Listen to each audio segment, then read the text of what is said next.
Welcome back. It's now time for Midday Sports.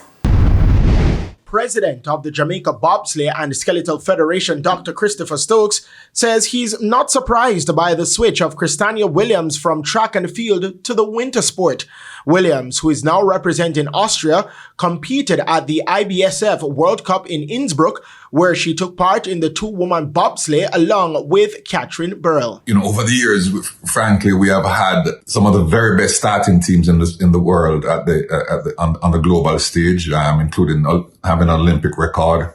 Meanwhile, Williams says she has gotten over the initial nerves of competing for the first time. She, along with her partner Burrell, completed their runs with a combined time of 1 minute, 45.11 seconds. It was rough, and I was having doubts then, but, sliding with Cathy felt way more easier, and the fear of sliding is, it's not there anymore, so, and I'm getting more comfortable racing.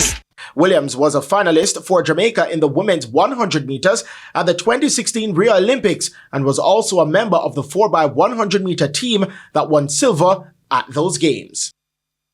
West Indies left-arm spinner Jamel Warrican is pleased with his bowling spell, despite the West Indies going down by 127 runs to Pakistan in the first test in Multan. Warrican took 7 for 31 and 10 wickets overall. He hopes to replicate this performance in the near future. Getting first 5 or first 10 wicket all and being a record book, it all feels very, very special. So for me, it's an extremely good feeling, and hopefully we could get more going forward.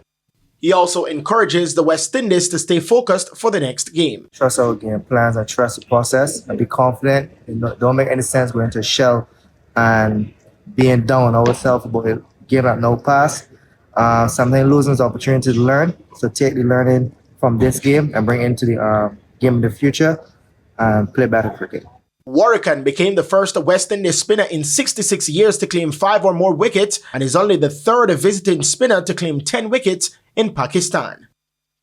And finally, many-time champions Montego Bay United could go back to second on the table when they face Malines United in action from the Ray and Nephew Jamaica Premier League today. Bay United are third on 34 points, while Malines are ninth on 17.